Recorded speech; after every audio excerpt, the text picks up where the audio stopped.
Pemirsa, kita bertemu kembali di Indonesia Lawyers Club. Pekan ini saya kira nggak akan ada yang mengalahkan berita, yaitu pidato ulang tahun PDIP dari Ketua Umumnya Megawati Soekarno Putri. Kenapa? Karena pidato itu betul-betul ditunggu banyak publik. Apalagi Ibu Mega udah 3 tahun tidak pernah ngomong di publik. Dan tahun ketiga ini dia muncul dan publik juga lagi berharap siapa yang jadi calon dari PDIP untuk Pilpres pada 2024 yang akan datang. Tapi yang ditunggu-tunggu publik itu tidak keluar dari mulut Mega. Walaupun dia sempat mencandai bahwa yang ditunggu-tunggu itu dia tidak akan sebutkan. Dia bilang itu urusan gue. Bukan urusan lo, urusan gue. Dan tapi yang menarik, ada kode-kode atau tanda-tanda yang diberi oleh Ibu Mega. Kalau diperhatikan pidatonya 1,5 jam, itu banyak tanda-tanda baik yang dia celah ataupun yang dia tidak setujui ataupun yang dia dorong atau promosikan. Dan saya pikir pada hari itu banyak orang yang membaca bahwa Mega yang pertama dia tidak setuju adalah presiden dipilih untuk ketiga kalinya atau diperpanjang masa jabatan. Dan itu Mega betul-betul konsisten dengan konstitusi dan banyak sekali dari masyarakat yang memberikan apresiasinya terhadap konsistensi dari Ketua Umum PDI tersebut. Dan juga yang jadi pusat perhatian publik, calon lain yang juga katakanlah digadang-gadang oleh Presiden Jokowi, Ganjar Pranowo, sama sekali dalam pidato Bu Mega tidak dimention namanya. Sementara nama kader-kader lain yang menonjol, bukan menonjol jadi calon presiden, tapi yang menonjol di kabinet ataupun di masyarakat itu disebut oleh Ibu Mega. Dan itu juga jadi perhatian publik. Apalagi Ganjar hari itu tempat duduknya bukan di elit-elit partai, tapi di belakang. Di tempat kader yang lain yang biasa. Bukan kader yang ditaruh di depan yang mau dijagokan untuk, misalnya dijagokan untuk jadi capres, kemungkinan besar di depan ditaruhnya, bukan di belakang. Dan tidak dimention itu juga agak jadi perhatian oleh publik. Tidak hanya itu, juga dia nyinggung ke partai-partai lain yang mendompleng kader orang lain yang nggak punya kader sendiri. Dan itu juga serangan Mega kepada partai lain itu juga mengundang kritik dari beberapa anggota masyarakat. Tapi sebetulnya apa saja sinyal dari pidato Ibu Mega tersebut? Saya ingin kita membacanya malam ini. Dan yang membaca pertama, saya harapkan dari sahabat saya, politisi senior PDI Perjuangan, Pandana Baban. Silakan Bu Pada.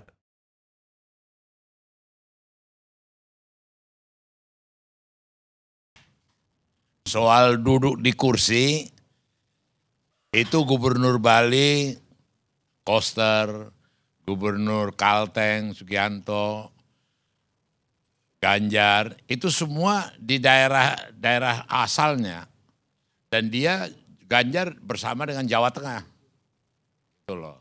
Jadi tidak ada sebenarnya sesuatu yang dibuat dia menjadi ini. Kenapa Oli Dodo Kambe, dia di depan, dia bendahara daripada DPP. Jadi nanti kita tersesat ini, Pak Kardi. Enggak, maksud saya Soal duduknya. bahwa dia masih gubernur biasa dia mata Pak. Iya, Bu Mega iya. belum kader yang mau diterbangkan. Jadi soal duduk itu memang duduknya per wilayah termasuk gubernurnya itu. Nah kemudian juga mengenai tanda-tanda, kalau saya tidak mau bicara jauh soal siapa, walaupun saya ikuti prosesnya, saya ngerti, saya paham kira-kira siapa yang akan dipilih. Saya mengalami pengalaman pahit Pak Karni 2013. Waktu itu dalam pertemuan begini, sebagai ketua DPD, Rakernas begitu, saya naik di podium, saya umumkan waktu itu calon presiden Joko Widodo. Saya mendahului Megawati waktu itu. Di Medan deh. Di Eco Park Ancol. Oh di Ancol. Saya waktu itu ketua Sumatera Utara Medan. Dalam kapasitas itu. Aku lihat mukanya Mega muram, kesel. Dia kayaknya marah gitu loh. Geram. Geram, kelihatan itu muka dia. Ya. Besoknya kami dikumpul di Batu Tulis, seluruh ketua DPD dan DPP. Di situ habis aku, disemprot sama Mega. Bisa apa dia? Kenapa kau usulkan? Mampu apa itu Jokowi? Kau kenal di mana Jokowi? Kenapa kau ini? Wah, itu jadi untuk kali ini saya nggak mau ngulangi. Walaupun udah di kantong Anda. Udah tahu lah aku, tapi aku nggak mau ngulangi gitu loh. Dan satu hal yang juga harus saya sampaikan, pertanggungjawaban ke publik, Megawati dan Jokowi sangat begitu dekat, dan mereka berdua hakul yakin pasti diskusi mengenai pilihan ini.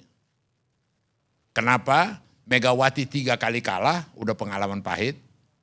Sekali dengan Gus Dur, 2 kali dengan SBY.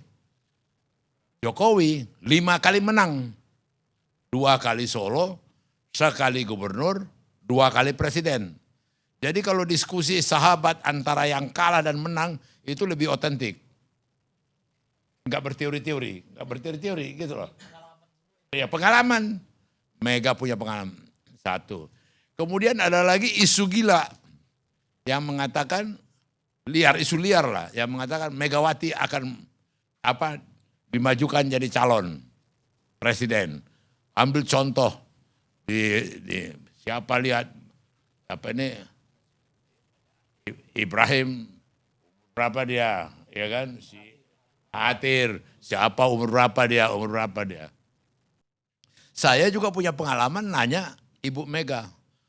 Saya bilang, Mbak, maju nggak jadi calon presiden? Terus pertanyaan, Panda, kau pikir aku nggak tahu malu? Aku udah 3 kali kalah. Napoleon Bonaparte dibuang ke Pulau Elba bisa bangkit. Iya, Pan. Aku itu sudah nenek-nenek. 10 tahun yang lalu. Ya udah lama. Ya sekarang tambah nenek-nenek lagi. Lebih dari nenek nih sekarang gitu loh. Ya tapi pendapat bisa Ya berubah. aku nggak tahu lah. Dia belum pernah koreksi ralat ke aku. Belum pernah berubah gitu loh. Jadi isu yang liar yang mengatakan. Ini bukan isu, Pak. Dari pidatonya itu ada pertanyaan. Pemimpin masa depan yang Ibu harapkan itu seperti apa? Aku bilang, kok lu gak ngeliatin gue ya? Orang jelas-jelas ada. Aduh gawat kata Ibu. Tutur Putri Soekarno itu. Kamu tahu gak sih, ibumu ini udah pintar, cantik, karismatik, pejuang. opo mana, kata Mega. Apalagi, kurang apa lagi. Jadi Ya, walaupun nenek-nenek tapi ya cantik. sejauh yang aku kenal dia, itu genit-genitnya dia gitu loh. Tapi yang ngomong aku empat mata pernah dia mengatakan itu. Pernah mengatakan itu. Jadi itu yang saya tangkap. Oke, dalam pidato itu dia lebih lebih besar harapannya yang akan memimpin kita ke depan itu perempuan. Lah, sementara di awal dia bilang harus kader untuk PDI. Berarti kader PDI yang perempuan. Lah kalau saya sih Itu interpretasinya Pak Karni. ya dong, kalau kader harus kader PDI perempuan. Lah kalau disidit dari kader PDI perempuan tinggal 2. Kalau nggak Ibu Mega ya Puan. Ini informasi baru buat aku nih. Pidato dari Ih, Mega. kita kan membaca pidato Mega ini. Ya itu tadi. Calon itu harus dari kader sendiri. Kedua sebisa mungkin adalah perempuan. Jadi kalau digabungkan itu sebisa mungkin adalah perempuan. Kan kira-kira gitu pidatonya. Dia sampai Jadi- uraikan perempuan yang hebat-hebat dari zaman Ya, Malayati ke Cut Dadin sampai ke Dedes disebut. Padahal ke Dedes bukan pahlawan.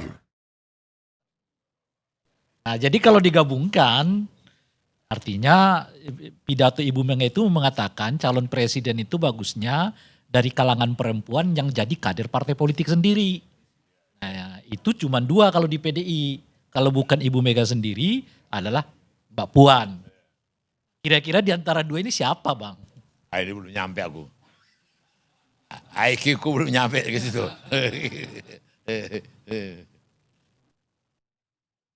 Tapi apa tanggapan Anda dari apresiasi publik ya? Bahwa Bu Mega tegas-tegas tidak setuju presiden 3 kali atau presiden memperpanjang masa jabatannya. Tapi terus terang aja pidato itu sangat terbuka, sangat familiar, sangat dekat gitu loh. Dan kemudian juga mengambil satu kebijakan tidak mengundang partai lain, itu betul-betul membuat konsentrasi bisa tanpa beban gitu loh. Jadi tidak ada ketua-ketua partai lain di acara itu, membuat lebih bebas lagi, lebih enak lagi, dan kemudian gayanya Mega kalau selama ikut saya 5 tahun sama dia sempat DPP Dewan Pimpinan Pusat PDI, gaya kalau kita ke daerah, kalau kita berdialog ya kayak gitu gayanya.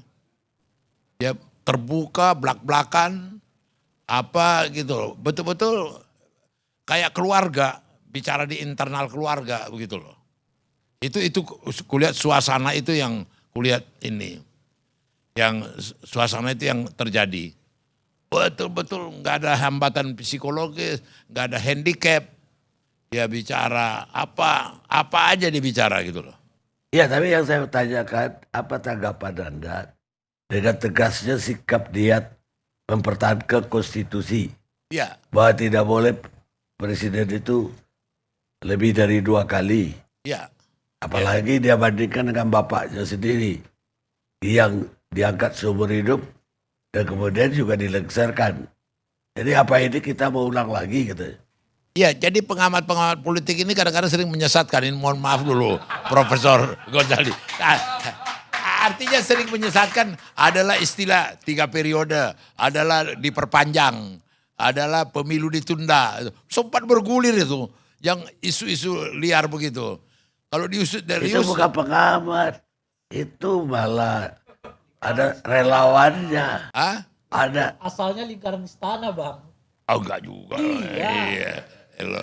Ya pokoknya ya kemudian digendagi pengamat lah. Pengamat menolak itu. Bukan digendak. pengamat terjalan dengan Bu Mega menolak itu. Iya. Jadi kembali ke pertanyaannya Pak Karni bahwa itulah sikap yang benar. Yang tadi bahwa langsung tegas, tidak ada periode ketiga, tidak ada perpanjangan, ya kan, dan sebagainya.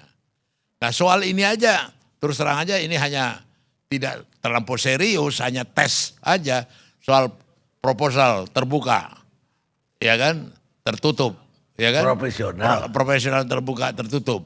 Ini pun sebenarnya terus terang aja test the water, ngelihat gitu loh. Nah, PDI Perjuangan sendiri tidak ada melaksanakan satu gerakan politik yang sangat serius untuk itu. Ternyata yang muncul bukan bukan ria, gelombang. Iya, maka itu bahaya ini. Ya maka itu langsung ditarik kan.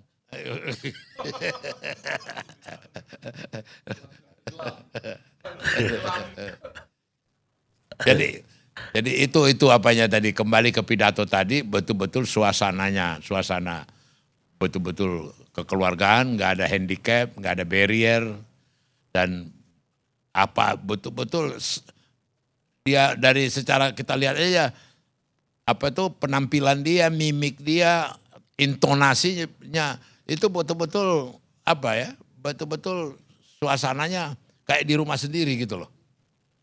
Itu dia bebas bicaranya dan tidak ada kekhawatiran dia. Nah, soal dengan banyak orang yang salah mengerti mengenai kedudukan dan peran daripada Presiden Jokowi. Presiden Jokowi itu kader PDI Perjuangan. Jadi waktu wakil gubernur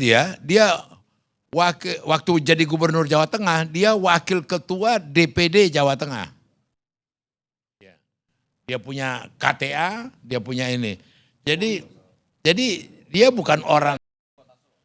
Ya, jadi dia menjadi gubernur. Waktu kita rapat kerja, dia datang, aku tanya ke dia, sebagai apa Mas di Jawa Tengah? Saya wakil ketua DPD. Dia wakil ketua DPD gitu loh.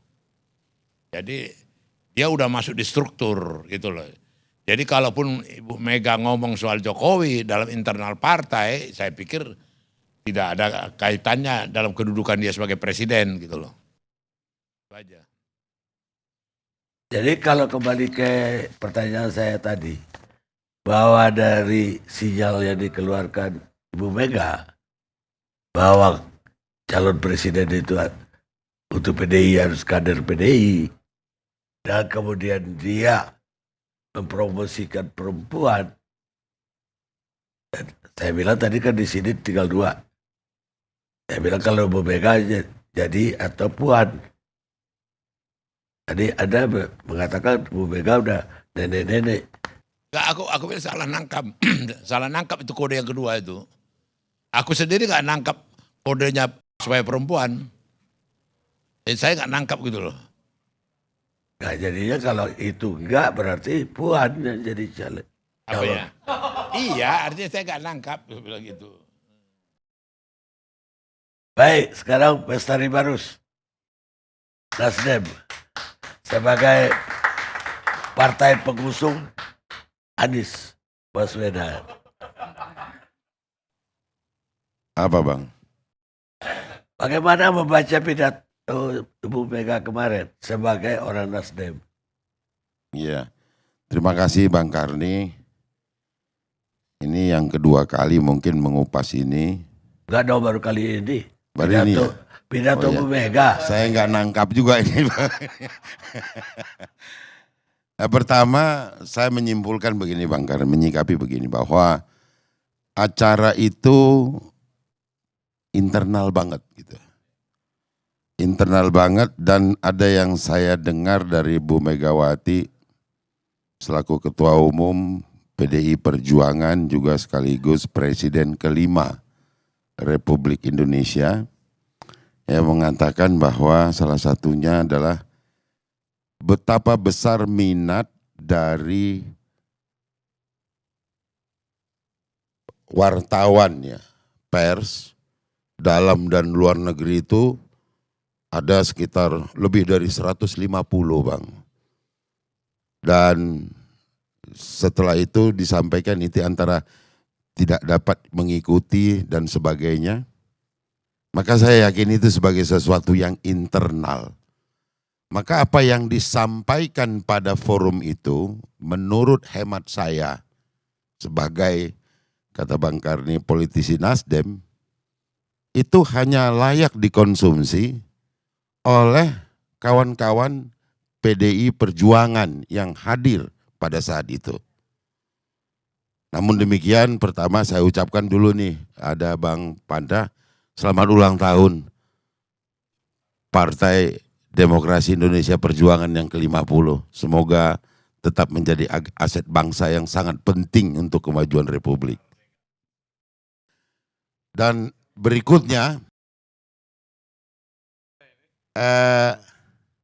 begini Bang Karni, ada beberapa pembicaraan di luar sana yang menyampaikan bahwa Bu Megawati ini melakukan atau mengucapkan sindiran-sindiran terkait adanya para pihak yang tidak dapat disebutkan secara tegas, kemudian melakukan yang namanya dengan istilah mendompleng, apa enggak punya kader sendiri ya gitu, kan gitu ya. Saya kira itu hal yang wajar saja lah gitu. Disampaikan supaya menjadi satu kejelasan bahwa PDI Perjuangan menegaskan bahwa mereka lah yang akan mengatur kadernya kemana mereka mau. Namun pada hari ini itu tidak dapat diartikan atau dimaknai sebagai sindiran kepada Partai Nasdem. Karena calonnya Partai Nasdem itu belum berpartai, namanya Anies Rashid Baswedan. Jadi dia belum berpartai, kita calonkan, ya mungkin nanti Bang Melkias Mekeng bisa menjawab kira-kira itu arahnya sebetulnya kemana itu. Ya minta maaf hari ini Partai PSI. Minta maaf kepada Bu Mega karena mencalonkan Ganjar. Ya, mudah-mudahan Bu Mega bisa menerima itu, permintaan maaf itu. Namun kami sebagai satu institusi partai politik sama sekali tidak merasa Bang bahwa itu ditujukan kepada kita, ya tidak sama sekali gitu. Salah. Ya nggak ada, karena memang kita tidak pernah mencalonkan gitu, ya kan? Yang kita calonkan pada hari ini adalah Anies Baswedan gitu, yang mudah-mudahan berkesesuaian dengan hati Bang Karni, kira-kira gitu Bang. Yang jelas berkesesuaian dengan hati Nasdem. Iya, setelah melalui pendalaman yang betul-betul dalam, kita merasa sangat cocok bahwa terlepas dari persepsi orang, saya kira masing-masing partai politik tentu punya metode pola pengelolaan sendiri-sendiri yang satu sama lain patut untuk dihormati gitu. Jadi kalau Bang Panda punya sikap partai beliau bahwa kami harus melakukan tahapan yang sedemikian panjang dulu baru kemudian menyajikan hidangan, ya itu sesuatu yang ideal bagi beliau beserta partainya. Semua masyarakat wajib menghormati. Namun apabila ada yang punya metode atau cara yang lain juga, selama tidak bertentangan dengan aturan perundang-undangan, maka ini bisa sebetulnya berjalan bareng. Ini sebetulnya kan sama Bang. Nasdem lebih pendek, udah langsung Anies. Tadi kan lebih pendek, lebih panjang. PDI Perjuangan lebih panjang, belum lagi. Enggak ulur waktu. Itu udah Enggak, PDI Perjuangan lebih pendek. tadi udah di kantong Anda kok calon. Jadi cuma ngulur-ngulur Ya kan waktu. sebetulnya calon itu kan sudah ada. Tadi Bang Panda bilang tapi sebetulnya sudah mendahului Nasdem itu. Cuman beliau tidak mau mengulang peristiwa masa lalu. Kan itu tadi Bang. Iya. Sama-sama kita dengar ini. Yang resmi ke masyarakat. Iyalah. Sudah diumumkan. Yang satu sudah diumumkan, tapi yang satu sebetulnya sudah ada juga. Ini kan tinggal nunggu waktu.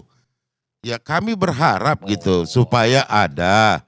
Gini, jangan sampai Anies Baswedan ini kan gak ada lawannya, kan susah juga kita gitu loh. Ya kan? Maksudnya itu aja Bang. Dengan hormat begitu loh. Ya harapan kita Kalau nggak ada lawan- kalaupun sebentar Bang, kalaupun PDI Emang Perjuangan, Demokrat sama PKS sudah Ya. final. jangan abang pikirkan yang itu Bang. Itu biarlah menjadi Ini berita urusan. besar ini. Iya, tapi itu biarlah menjadi pikiran yang Kita doa ini, doa. enggak, PKS. itu kami yang pikirkan.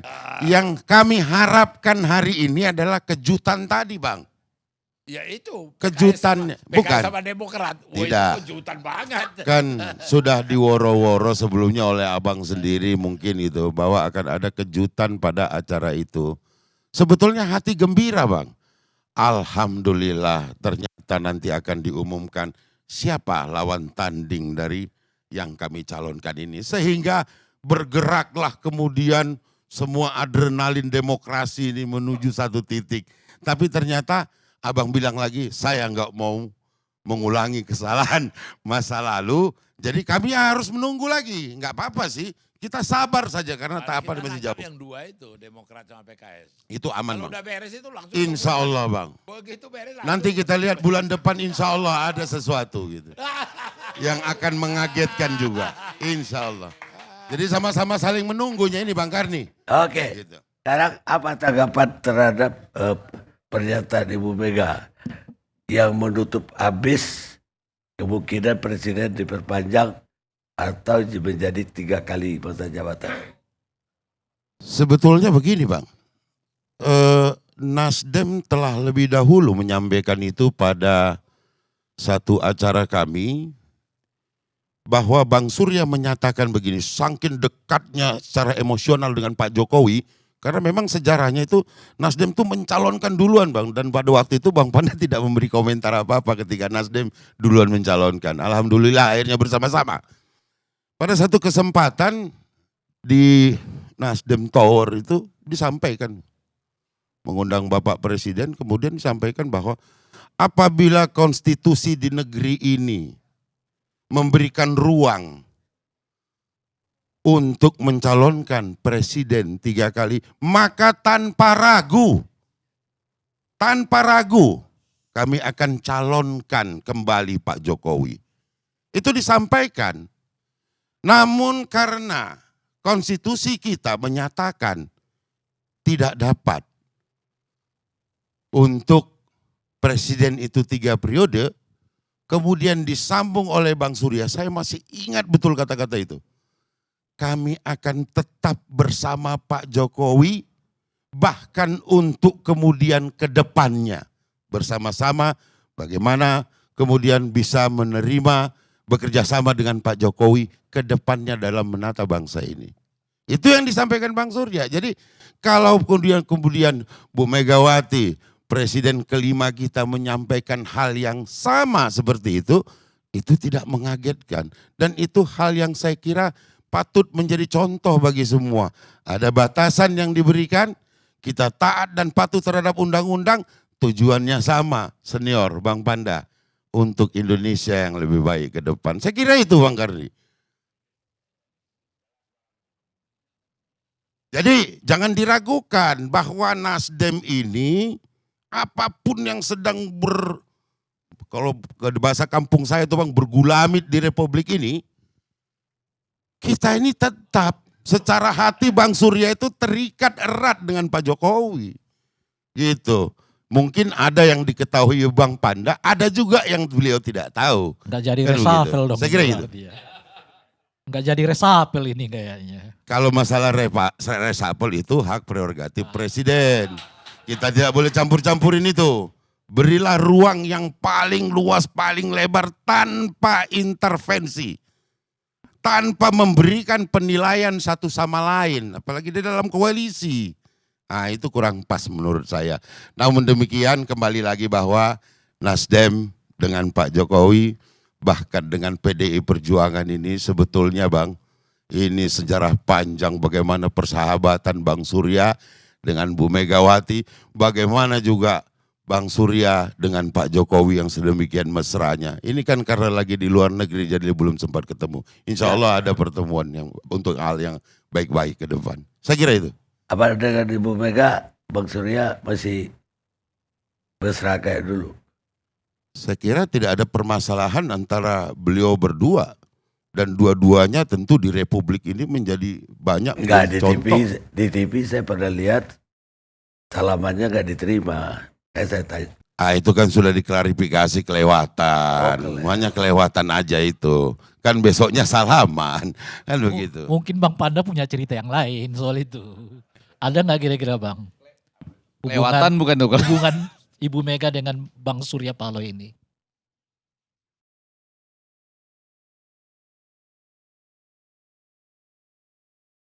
Bang Panda juga kan sangat bersahabat tadi, dekat Pak. dengan Bang Surya sebetulnya. Beliau tahulah dari hati ke hati bagaimana hatinya Bang Surya terhadap Bu Mega, bagaimana hatinya Bang Surya terhadap Pak Catatan Jokowi. sejarah saya tahun 93 waktu kongres luar biasa PDI di Sukolilo, Surabaya, secara khusus Surya Paloh mengutus Don Bosco, sekarang pemimpin redaksi Metro, untuk menemui Ibu Mega, menyampaikan dukungan dan menyampaikan bunga 93. Itu saya ketua tim, jadi Don Bosco itu hubungi saya di Surabaya waktu itu. Di situ aku tahu bahwa dia menaruh, dan hubungan mereka sebenarnya hubungan historis, hubungan dekat lah hubungan ini. Itu aja. Saya nggak melihat ada sesuatu ya antara dia. Jadi perbuatan siapa Bang sehingga kok yang mau mencuat ke sini seakan-akan ada barrier lah ini. Iya, orang-orang Pengamat lagi bukan kan? bukan orang-orang Nasdem sendiri kali. Nah, kalau itu nggak mungkin Bang. Enggak, kalau sekali ini aman kami, Datuk Karnilias. Bang Panda secara khusus tidak mengatakan pengamat. Tetapi orang-orang Nasdem sendiri. Dari tadi pengamat loh ya, tiba-tiba bukan pengamat, tapi orang-orang Nasdem sendiri. Terima kasih Bang Panda. Mungkin terlewat Enggak, kali. tapi yang meminta agar mereka yang sudah berbeda pandangan dengan Pak Jokowi itu keluar dari koalisi, itu PDI Perjuangan. Iya, Ya, tahu keluar di reshuffle. Ya, Tapi Dua tidak dari tiga usah menteri. sebenarnya mesti dibilang Ya. itu dalam tata kerama etikanya begitu dong. Kita Tapi- kan sama-sama sepakat begini untuk 2024. Oh tiba-tiba tanpa konsultasi, tanpa dialog langsung diajukan orang lain, Anies Baswedan. Izin Kalau pengertian saya tidak ada konsultasi. Begini. Pemahaman saya. Boleh saya. saya dong. Jadi begini Bang Karni. Ini kita bicara tentang pidato Bu Megawati yang sangat makro sampai mikro beliau sampaikan gitu. Di pidato itu beliau hanya menitik beratkan kepada jangan dompleng kader. Tapi nggak ada urusan resapel-resapelan di situ, berarti tidak termasuk dari satu statement yang resmi dari PDI Perjuangan. Gitu loh. Ya di luar dong reshuffle, bukan porsinya. Ya Megawati. bukan, artinya kan gini, tidak kan tadi disampaikan Bung Rey bahwa ini yang bersuara PDIP. Suara PDIP itu, PDI Perjuangan itu dari Bu Megawati. Kalau yang lain-lain itu ya seperti Abang bilang tadi, ada pendapat liar-liar di sana, ada keinginan supaya biodata nambah apa gitu kan. Itu kan biarkan saja, nggak mungkin juga Pak Jokowi itu mudah sekali diintervensi. Enggak lah, kita beri ruang yang luas kepada Pak Presiden kita yang terbaik ini. Bang Karni, Saya kira itu. boleh. Saya ulung rembuk. Nanti dulu lah, giliran dulu. Boleh kan? Boleh kan ulung Boleh, rembuk? boleh. Boleh dong Baik. Bruce. Jadi kalau saya lihat dialog ini harusnya posisi kursi kita pengamat versus partai. Gitu kan? Ada 3 nih pengamat kita. Artinya ketika kepentingan politik para politisi itu akan melempar persoalan itu ke pihak ketiga, yaitu pengamat. Padahal sesungguhnya persoalan itu ada di partai politik. Enggak, yang tadi dibelain kita sama Bang Panda. Betul. Bukan Betul. pengamat. Dari Nasdem Betul, sendiri. itu maksud saya. Iya, iya. Jadi karena memang persoalan itu ada di partai. Nah paling mudah memang aktor politik itu melempar. Karena selalu saya katakan, para politisi ini kalau pensiun masuk pemain sinetron saja. Karena paling pintar bermain memutar balik semua analogi-analogi. Tetapi kalau kita kembali ke pidato Bu Megawati. Kalau saya melihat bahwa apa yang disampaikan menunjukkan kesetaraan. Walaupun konsep saya pakai adalah kesamaan. Kesetaraan antara laki-laki dan perempuan dalam peran sosial. Saya tidak bicara peran agama karena itu bukan bidang saya. Yang disampaikan Bu Mega, saya cantik, saya pintar, saya kredibel. Artinya apa? yang dimiliki itu dimiliki oleh laki-laki. Nah, kemudian diberikan contoh-contoh tokoh-tokoh perempuan Indonesia, tokoh-tokoh perempuan dunia yang sangat luar biasa. Bahkan ditunjuk di situ Ibu Retno, gitu kan, Menteri Luar Negeri kita. Menteri Luar Negeri kita sangat luar biasa. Artinya apa? Sesungguhnya peran sosial laki-laki dan perempuan tidak ada perbedaan.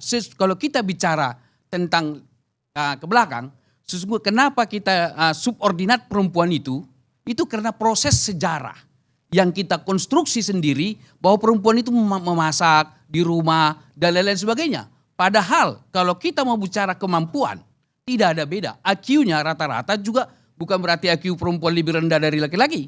Kemudian dari sudut profesi, tidak kalah perempuan. Perempuan ada jadi pilot, perempuan bisa dokter spesialis, perempuan ada politisi.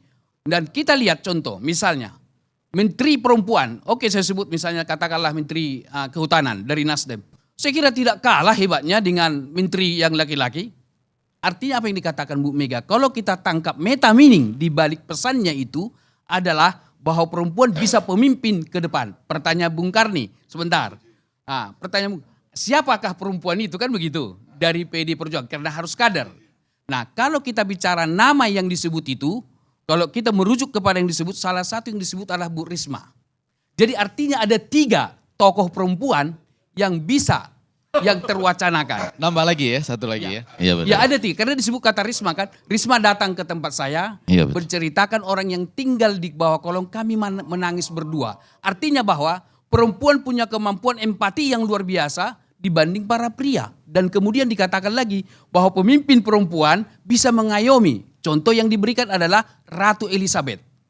Ratu Elizabeth disebut, dia bisa merangkul semua kepentingan. Oleh karena itu, saya kira sangat kita tertinggal ketika kita memperbincangkan tentang nanti perbedaan. Kalau laki-laki itu tidak harus jadi pemimpin, perempuan tidak boleh. Itu yang mau disampaikan oleh Bu Mega, bahwa perempuan harus berjuang sama, setara dengan laki-laki dalam konteks sosial. Itu yang mau disampaikan Bu Mega menurut saya. Baik. Terima kasih.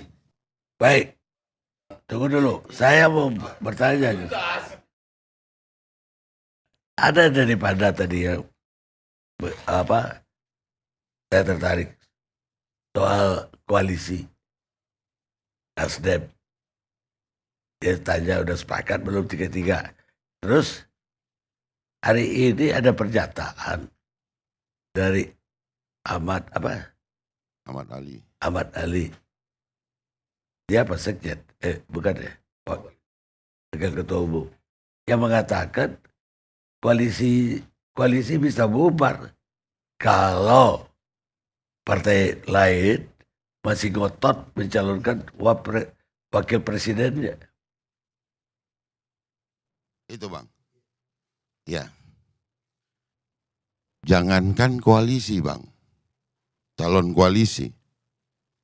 Yang sudah hampir mencalonkan aja bisa batal. Segala kemungkinan bisa saja terjadi. Kalau merunut pada peristiwa-peristiwa lalu, ada satu partai politik yang kemudian si Anu pasti tumbang, itu lagunya. Tapi tiba-tiba di ujung dia calonkan gitu. Ada juga. Jadi masa ini kan masih panjang, maka kita butuh waktu cepat melaunching nama calon ini supaya kemudian terjadilah konsolidasi internal di calon mitra koalisi. Yang paling penting bagi kita hari ini adalah jangan sampai nama yang di kantong kanan Bang Panda, siapa capres dari PDIP, beda dengan di kantong kiri. Kan itu nih. Mudah-mudahan Bang tetap namanya sama. Beres dulu lah PKS sama Demokrat. Aman lah itu. Insya Allah. Jadi PDI menunggu ada calon wakil presiden dari Nasdem dulu, baru diumumkan oleh PDI. Iya dong. Oh, gitu. Ini calon presiden dan wakil presiden sudah ada di kantong. Kantong kiri. Kan harus ada lawannya ini, Pak Rangkuti. Kalau nggak ada lawannya, masa lawan kotak kosong ini, nanti kan repot kita ini. Pemirsa, kalau ingin sesuatu itu diucapkan, kasihkanlah tugas itu kepada pria. Tapi kalau itu sesuatu itu ingin dilakukan, kasihkanlah kepada wanita. Margaret Thatcher, Iron Lady Inggris. Kita rehat sejenak.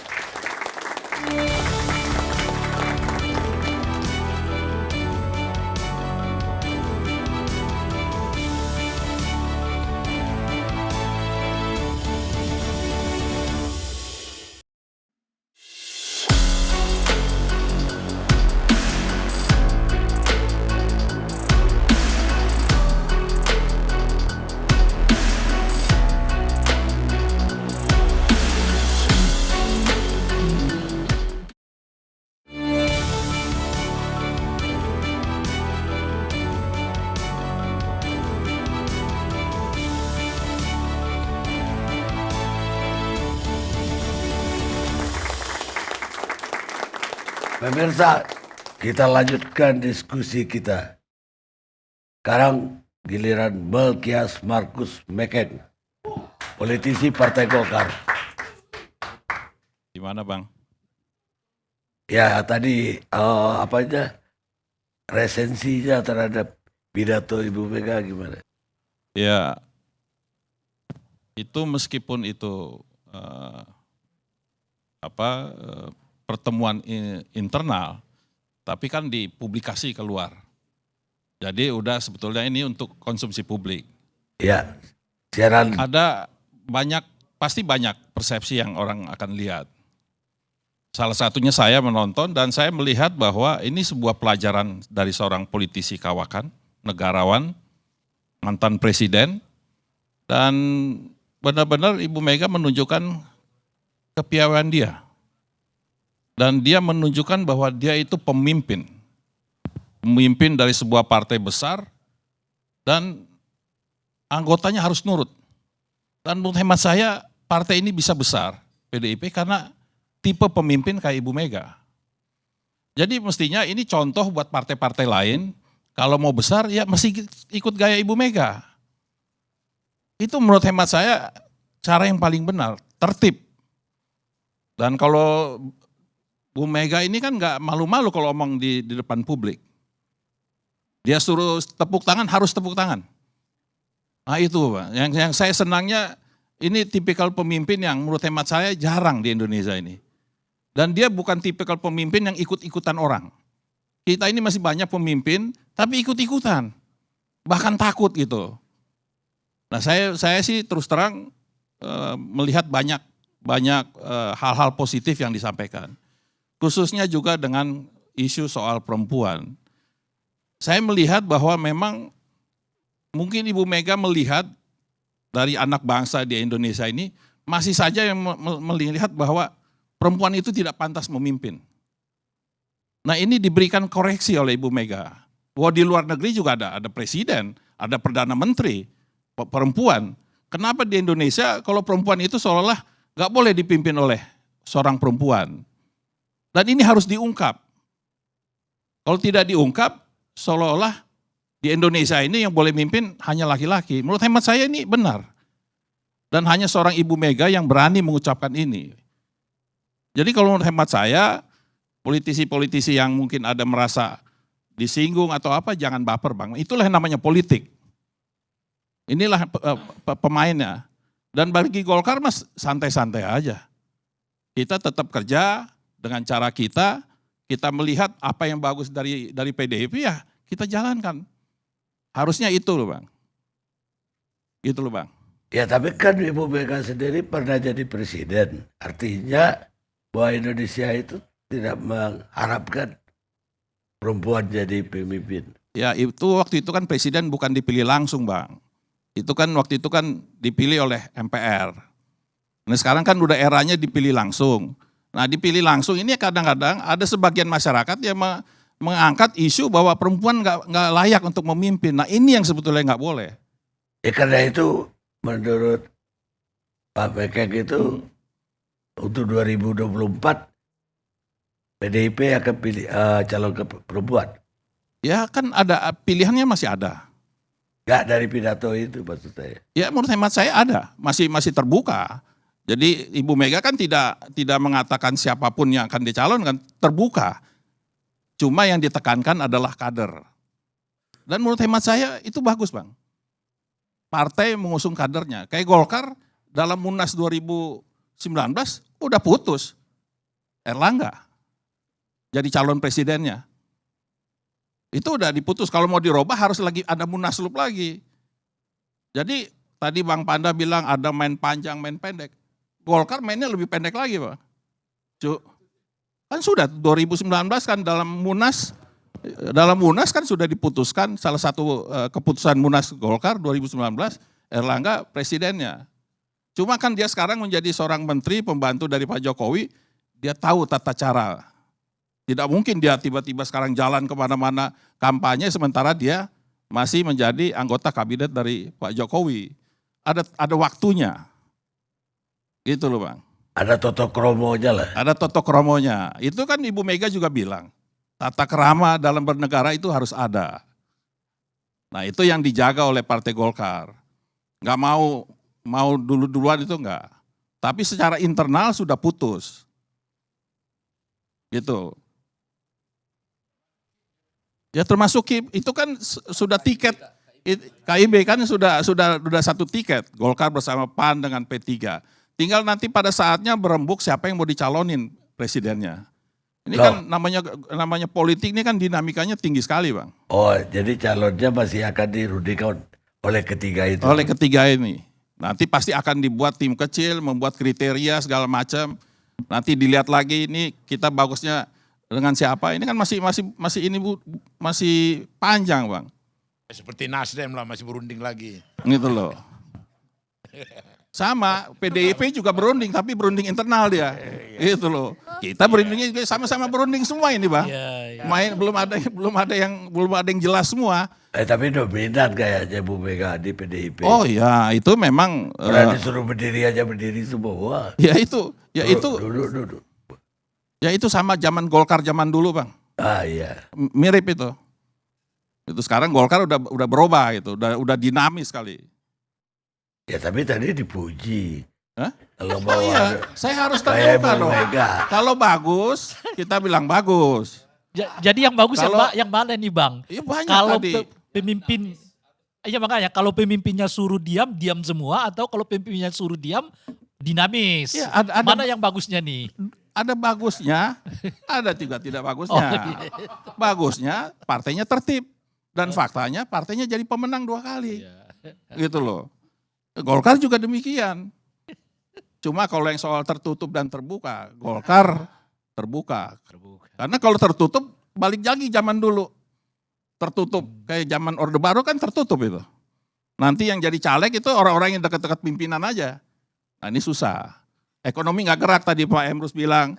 Nggak ada lagi nanti yang mau kerja, nggak ada yang, ekonomi nggak bergerak karena nggak ada yang cetak bendera, nggak ada yang cetak kaos, cuma satu orang aja.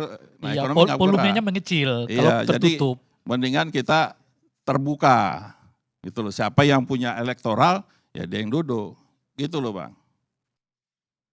Ya kalau Munas tadi Golkar udah bulat mengatakan calonnya Erlangga. Ya. Bagaimana kalau sekarang koalisi maunya bukan Erlangga? Apa ketua umumnya akan ikut koalisinya atau tidak? Ya ini kan dalam politik kan negosiasi itu kan penting. Bagaimana nanti Golkar meyakinkan kedua partai ini itu seninya Pak. Gitu loh. Kan yang baru udah memutuskan secara kepartaian itu kan baru Golkar. Dua partai ini kan belum Pak. Nah seninya Golkar bagaimana meyakinkan mereka berdua untuk dukung Golkar. Ini kan masih panjang gitu loh. Apalagi nanti kalau dilihat misalnya Nasdem. Katakanlah belum ada negosiasi, ya kita tarik aja sama-sama bareng-bareng. Ya kan Bang Panda benar ya. Kalau misalnya Demokrat sama PKS nggak jadi kan kita bisa bareng. Bisa koalisinya nambah 3 partai itu nanti Bang. Sekuat Bang. 3 itu termasuk Nasdem. Iya Nasdem, PKS, Demokrat kita ajak bareng aja. Selama Itu baru mantap. selama calon presidennya Anies Baswedan kapan aja kita mau. Bang. Ya enggak. Tadi kan saya bilang kalau Anies Baswedan nggak jadi misalnya, ya kan, misalnya PKS sama Demokrat nggak mau, ya udah kita tarik bareng aja ke sini. Gitu loh. Udah ketahuan sekarang. Ya bisa juga kan ke PDIP. Ini semua masih main, masih ngaduk semua. Gitu loh. Wah, ini semua omonganku kutarik ini. Iya. Pertanyaan mengenai PKS sama Demokrat ini aku tanya lagi. Iya. Udah tahu jawabannya. Tapi jangan terlalu sering dibilang, nanti malah tambah kental jadi Iya, bang iya. barang ini. Yang tadinya kagak mau jadi, akhirnya jadi dah. Jadi, Daripada kita diginin terus. Saya Iya. melihat dari segi akademis ya, saya orang akademis melihat bahwa fenomena politik kita di Indonesia itu sangat anomali, unpredictable. Beda kalau di Amerika Serikat. Kalau di Amerika Serikat Partai Demokrat, kalau presidennya tidak maju lagi karena 2 periode atau tidak, wakilnya hampir kita pastikan akan menjadi calon dari partai tersebut. Kalau di Indonesia tidak bisa kita prediksi anomali. Misalnya contoh, apakah nanti PKS sama Demokrat pasti berkoalisi? Belum tentu. Justru ketika Nasdem membawa Anies, justru PKS sama Demokrat menjadi nilai jual ke Partai Golkar atau ke partai lain. Mereka sekarang kipas-kipas nih, nunggu ini. Jadi tawaran sangat menentukan PKS sama Demokrat mau berkoalisi kemana. Jadi kata mereka yang benar itu. Jadi oleh karena itu politik kita di Indonesia sangat cair, sangat pragmatis dalam konteks koalisi. Maka tepat kata Bu Mega bahwa di Indonesia bukan koalisi, kerja sama partai. Itu yang benar secara akademik itu. Karena apa? Kalau koalisi itu sudah dibangun lama dan atas dasar ideologi. Tetapi pemasangan calon presiden atas dasar pertimbangan pragmatis, termasuk di dalamnya apa? Kos politiknya bukan money politik ya, karena kemungkinan juga bisa terjadi juga money politik. Nah, kos politik dan termasuk di mana itu sharing power ketika nanti berkuasa. Saya melakukan apa, saya dapat apa. Karena politik itu sangat Ya, realistis. tapi Tidak kita ada makan siang yang jangan gratis. lupa juga, kita kan ada koalisi satu lagi, Prabowo dengan PKB itu. Betul. Meskipun belum diumum. Nah ini juga bisa-bisa bergabung rame-rame kan enak juga bang. Kalau Nah, kalau ini gabung kalau rame-rame lawannya berarti siapa tinggal itu? PDI Perjuangan sendirian dong. Hah? Tinggal PDI Bisa Perjuangan jadi, sendirian. Bisa terjadi, namanya politik. Itu kan sesuatu cair. Sangat anomali. Iya, jadi buat kita sih, ya Pak, kalau Golkar udah putus secara internal, PDIP belum, itu masih digodok.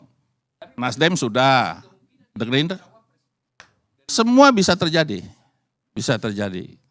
gitu bang. Ya Pak Beken, itu yang belum pertanyaan saya terhadap yang lain juga tadi. Komentarnya terhadap ketegasan Bu Mega tidak mengizinkan presiden itu dipilih sampai 3 kali atau diperpanjang. Ya kalau saya lihat Ibu Mega berbasis pada konstitusi. Kan tadi dia sebutin, kita bernegara ini ada konstitusi kita, ada Pancasila, ada Undang-Undang Dasar 45. Beliau mengikuti itu. Jadi selama konstitusi itu masih ada, ya beliau berpatokan bahwa ya cukup 2 periode dan jangan ditambah-tambah lagi, ditambah embel-embel lagi juga. Jangan sampai nanti disuruh seumur hidup tahu-tahu dilengserkan. Sama juga dulu zaman Orde Baru Pak Harto bilang masih diinginkan, tahu-tahu diputuskan, bisa terjadi itu. Jadi beliau menurut hemat saya patokannya adalah konstitusi. Apa ada saatnya untuk yang udah membentuk projo segala macam? Ya ini kan makanya buat ekonomi bergerak bang. Bentuk-bentuk ini kan juga jelas semua itu maksudnya bang. Iya kan, semua akan buat itu. Baik, sekarang Ray Rangkuti, pengamat politik. Iya bang. Ya, topik kita udah jelas. Apa komennya? iya. Pertama kita kecelek semua lah ya. Menganggap betul-betul akan ada peristiwa yang ditunggu-tunggu, kenyataannya tidak ada. Yang ditunggu itu siapa? Ganjar Kan- atau siapa? Enggak, kan ada asumsi bahwa pada hari itu akan diumumkan siapa calon presiden dari PDI Perjuangan gitu. Saya kira itu strategi komunikasi yang cukup jitu dari PDI ya. Dengan membuat entah dari siapa itu tiba-tiba seolah-olah pada hari itu akan ada pengumuman calon presiden dari PDI Perjuangan. Sebetulnya untuk menarik perhatian masyarakat secara umum kepada peristiwa itu gitu. Padahal nggak diumumkan apa-apa gitu. Dan ya di move aja supaya semua orang punya perhatian terhadap peristiwa harlah itu. Dan kenyataannya ya kita semua memang menanti pidato Ibu Mega gitu ya. Mungkin kali pertama di banyak orang, kali pertama di luar PDI Perjuangan menunggu pidato Ibu Mega gitu. Dan itu menurut saya strategi komunikasi yang jitu lah kalau itu. Ternyata gimmick. Ternyata nggak ada kejadian gitu. Yang kedua yang lainnya sih pidato-pidato Ibu menurut saya yang sudah sangat jamak kita dengar itu dari pernyataan-pernyataan Ibu. Termasuk soal kader itu harus calon presiden itu harus dari kader, itu kan udah platform PDI Perjuangan dari dahulu gitu ya. Dan oleh karena itu dan dipraktekkan oleh PDI Perjuangan di beberapa tempat. Sebut saja misalnya soal calon gubernur dahulu di Jawa Barat yang gagal kan, meskipun tidak terlalu populer macam-macam, tapi tetap didukung oleh PDI Perjuangan karena ya ini adalah kader kita dan seterusnya gitu. Jadi kalau soal itu sudah sangat terlalu jamak bagi PDI Perjuangan untuk melakukannya gitu, di mana mereka ngusung kader sendiri dan oleh karena itu berketurunan dari itu ya mungkin mereka berpikir yang paling memungkinkan dalam sistem yang kayak begini ya mendukung proporsional daftar tertutup itu kan, itu salah satu yang diusung oleh PDI Perjuangan agar kader selalu yang dominan, yang mereka bisa dorong, tidak lagi muncul tokoh-tokoh di luar itu yang meraup popularitasnya di luar kegiatan-kegiatan partai dan kemudian partai kepincut dengan popularitas dan elektabilitas yang bersangkutan gitu. Nah, bahwa pidato soal platform ini yang ada di PDI Perjuangan agak sedikit menyinggung situasi yang sekarang itu mungkin berkebetulan saja. Karena pada saat yang bersamaan ada partai politik yang sudah mendeklarasikan calon presidennya yang memang bukan kader, yang kalau kita lihat juga memang tradisi partai ini tradisinya adalah mencalonkan yang bukan kader mereka gitu. Kalau tradisinya gitu. Jadi ini enggak klop gitu. Di satu segi Ibu Mega udah punya tradisi mencalonkan kader sendiri. Kemudian kalau kita lempar pidato itu seolah-olah mengkritik katakanlah dalam ini Nasdem, memang tradisi Nasdem itu adalah mencalonkan kader yang bukan kader mereka gitu. Kita lihat di Jawa Barat, ya Pak Jokowi sebelumnya jadi presiden 2 periode dan seterusnya itu, di mana selalu yang dicalonkan oleh Nasdem itu adalah orang-orang yang bukan berasal dari kader mereka gitu. Dalam konteks ini menurut saya meskipun mungkin di satu segi pidato itu ditujukan kepada Nasdem, tetapi Nasdem tidak kena dalam konteks itu karena memang mereka tradisinya sepanjang yang kita kenal adalah yang mencalonkan kader yang bukan kader, mencalonkan orang yang bukan kader mereka gitu. Dan kalau kita lihat kepada partai yang lain umumnya sudah punya kader-kader, udah punya calon sendiri kan. Golkar, Airlangga, PKB, Caimin udah dideklarasikan juga, Gerindra adalah Pak Prabowo dan seterusnya gitu. Jadi kalau kita lihat secara umum saya kira cuma 2 partai politik sekarang yang belum mengumumkan calon presiden mereka dari kader mereka sendiri. Dalam hal ini adalah P3 dan juga PAN mungkin ya. Dan PKS jelas mereka mendorong AHR sebagai calon wakil presiden untuk bergabung dengan Anies Baswedan ya. Demokrat mencalonkan AHY sebagai calon wakil presiden untuk gabung dengan Anies Baswedan dan seterusnya itu gitu. Jadi nggak terlalu klop ya pembacaan itu untuk menyangkut kepada partai-partai yang lain meskipun mungkin secara faktual kondisional kita menganggap pidato Ibu Mega itu mengkritik langkah Nasdem gitu. Cuma sayangnya Nasdem itu memang tradisinya begitu gitu loh. Nah itu yang kritik itu jadi nggak klop kecuali kali pertama misalnya Nasdem mendorong yang bukan kader mereka. Ini enggak, ini memang tradisi mereka di kota-kota besar itu justru Nasdem mendorong orang-orang yang bukan dari kader mereka ya seperti Jawa Barat ya, di Sumatera Utara dahulu gitu kan. Sekarang di Jakarta, kemudian calon presiden semuanya bukan kader Nasdem sendiri gitu. Nah yang menarik ini bagi saya Bang Karni, mengapa tidak diumumkan sekarang oleh Ibu Mega gitu. Yang akhirnya kemudian kita kecelek itu tadi karena nganggap akan ada pengumuman itu. Saya bacaannya begini Bang Karni, kalau diumumkan cepat, dugaan terbesar saya calon presidennya itu adalah Puan Maharani. Yang cepat itu artinya Januari sampai Maret. Jadi kalau ada pengumuman dari PDI Perjuangan tentang calon presiden mereka, di rentang waktu ini antara Januari dengan Maret, itu besar kemungkinan figurnya adalah Ibu Puan gitu. Kenapa? Karena memang Ibu Puan membutuhkan deklarasi cepat. Sebab kalau tidak dideklarasikan dengan cepat, beliau sangat terlambat untuk mengejar elektabilitas dan popularitas dari hampir semua banyak kandidat. Jangankan untuk calon presiden, bahkan untuk calon wakil presiden sekalipun, Ibu Puan agak telat nih masuk ke 5 besar gitu. Untuk calon wakil presiden. Beliau bersaing dengan Sandiaga Uno, Ridwan Kamil, ya, kemudian juga ada Erick Erick Thohir. Thohir, ya, dan seterusnya itu. Jadi persaingan untuk wakil presiden pun begitu kuat. Jadi kalau Ibu Puan dicalonkan atau dideklarasikan katakanlah misalnya di atas Maret, amat sangat terlambat ya bagi Ibu Puan dan PDI Perjuangan dengan sendirinya untuk berbicara pada pemilu 2024 yang akan datang gitu. Dan jangan dipikir kalau menurut saya sebetulnya antara pencalonan calon presiden dengan elektabilitas partai itu tidak ada kaitan gitu. Saya kira peristiwa PDI Perjuangan kenaikan elektabilitas pada 2019 yang lalu, kemudian Gerindra mendapatkan kenaikan elektabilitas 2019 lalu, erat kaitannya dengan figur-figur yang mereka calonkan, dalam hal ini Pak Jokowi maupun Prabowo dari Gerindra dan seterusnya. Jadi ada kotel efek pada partai-partai tertentu, meskipun tidak merata kepada semua partai politik kotel efeknya gitu. Nah, oleh karena itu kalau tidak ada pengumuman sampai Maret ini, besar dugaan saya kemungkinan ada figur lain yang sedang disimpan dan dipersiapkan oleh Ibu Mega. Jadi kalau pada deklarasinya April, Mei, Juni sampai ke sana gitu kira-kira, besar kemungkinan bukan Ibu Puan yang akan dideklarasikan sebagai calon presiden PDI Perjuangan.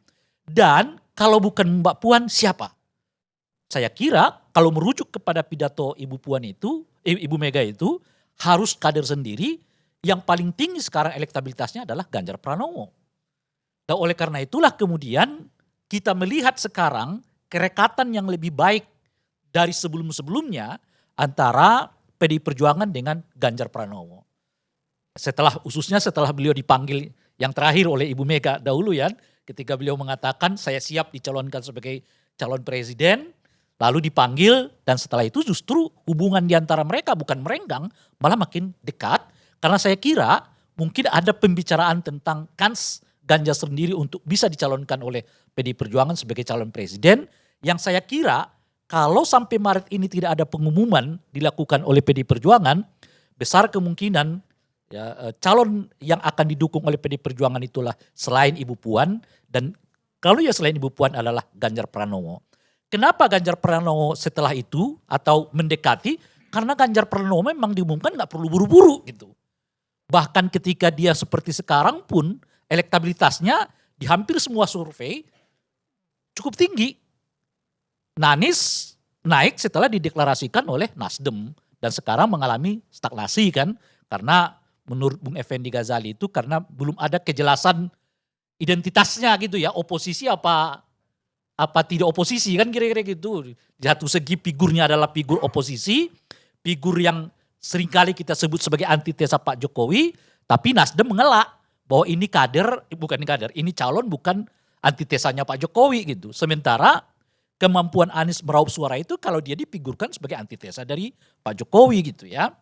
Nah, di situ menurut saya bacaan mengapa PDI Perjuangan kalau tidak mendeklarasikan Ganjar buru-buru, karena memang nggak perlu dideklarasikan buru-buru, mengingat tanpa deklarasi pun elektabilitasnya udah tinggi gitu. Apalagi sudah dideklarasikan, otomatis mungkin PDI Perjuangan akan dukung yang bersangkutan. Partai-partai yang sebelumnya tadi Bang Karni mengatakan misalnya ada PSI yang minta maaf juga akan secara terbuka mungkin akan mengatakan itu, dengan sendirinya akan bisa lebih melaju lebih cepat gitu. Nah itu pertama alasannya, karena dia nggak butuh ya deklarasi cepat, karena tanpa deklarasi pun elektabilitasnya sudah cukup tinggi di antara nama-nama yang sudah beredar. Yang kedua, saya kira ada semacam prakondisi. Kalau benar misalnya nama yang akan disorongkan itu bukanlah nama Ibu Puan gitu atau Mbak Puan, jadi ada prakondisi untuk meyakinkan semua orang di internal partai politik PDI Perjuangan dalam ini untuk menerima figur yang akan diumumkan oleh Ibu Mega selain dari Mbak Puan itu gitu. Sebab kalau nanti buru-buru mungkin akan ada yang kecewa dan itu mengakibatkan stabilitas politik di internal PDI Perjuangan akan sedikit bergolak. Dan oleh karena itu dibuatlah prakondisi. Prakondisi itu adalah ya itu tadi misalnya membuat suasana untuk menerima kalau misalnya kenyataannya yang didorong oleh PDI Perjuangan itu katakanlah misalnya bukan Mbak Puan gitu. Nah yang ketiga, mengapa tidak perlu buru-buru PDI Perjuangan melakukannya, itu ikut dengan irama yang disebutkan oleh Pak Jokowi. Pak Jokowi kan selalu mengingatkan ya partai-partai ini agar tidak perlu buru-buru. Bahkan di dalam pidato sambutan Pak Jokowi di hari harlah itu juga, Pak Jokowi mengapresiasi Ibu Mega yang tidak buru-buru juga menyampaikan siapa calon presiden itu. Karena memang sejak dari awal Pak Presiden mengatakan gak perlu buru-buru soal calon presiden karena akan meningkatkan intensitas politik, dan kenaikan intensitas politik itu berakibat kepada stabilitas mungkin dalam bacaan Pak Jokowi ekonomi yang dimana kita akan mengalami tahun-tahun sulit di 2023 dan 2024 yang akan datang gitu. Nah dengan 3 faktor inilah saya kira kalau tidak diumumkan sampai Maret ini ya diumumkan setelahnya yang mengakibatkan mengapa PDI Perjuangan tidak melakukan buru-buru, dan feeling saya nampaknya sampai Maret ini nggak akan ada pengumuman, dan oleh karena itu besar kemungkinan bukan Ibu Puan yang akan dicalonkan sebagai calon presiden dari PDI Perjuangan, dan tentu saja saya setuju dengan Bang Panda dan juga tidak mungkin Ibu Mega yang akan dicalonkan oleh PDI Perjuangan juga gitu. Itu kira-kira Bang. Lebih ke Ibu Mega atau lebih ke Ganjar? Itu Bang, saya kira Saya nggak ngomong Ibu Mega loh. oh iya. Jadi calon. Jadi calon. Bukan. Saya mengatakan begini Bang, saya setuju dengan cerita yang disebutkan oleh Bang Panda terkait ketika Bang Panda menanyakan Ibu Mega. Ibu Mega ditanyakan pernahkah mau calon lagi, beliau mengatakan nggak mungkin lagi. Saya kan ini orang tahu malu gitu ya. Saya mau mengatakan oleh karena itu saya percaya pada alasan Ibu Mega itu, dan oleh karena itu Drai, kalau bukan Drai, Ibu tapi Puan, itu ditanyakan tahun 2012. betul, Betul ya? betul, 2013. betul. Kalau Setuju. sekarang belum ditanyakan lagi kan? belum.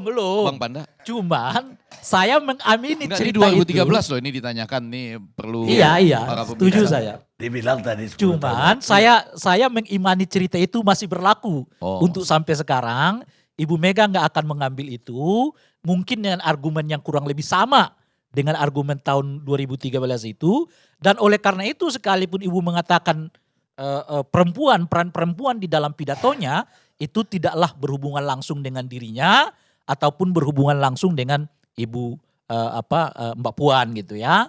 Tapi kan Mbak Puan masih mungkin kalau sampai Maret ini. Kalau sampai Maret ini nggak ada pengumuman Bang Karni, dugaan saya bukan Ibu Puan, bukan Ibu Mega yang akan dicapreskan oleh PDI Perjuangan, tapi figur lain. Nah siapa figur lain itu? Yang paling mungkin adalah Ganjar Pranowo gitu. Ya, itu katanya kan 10 tahun lalu. Sebelum Joe Biden jadi presiden. Betul. Sebelum Lula balik lagi menang jadi presiden. Iya. Mahathir, Mahathir belum Anwar balik. Ibrahim. Sekarang udah banyak contoh Ya. ya bisa Dan sudah ada anak-anak muda, Budi Putro dan kawan-kawan, perhimpunan orang merdeka gitu ya, yang menyebutkan mereka mendukung Ibu Megawati. Gitu.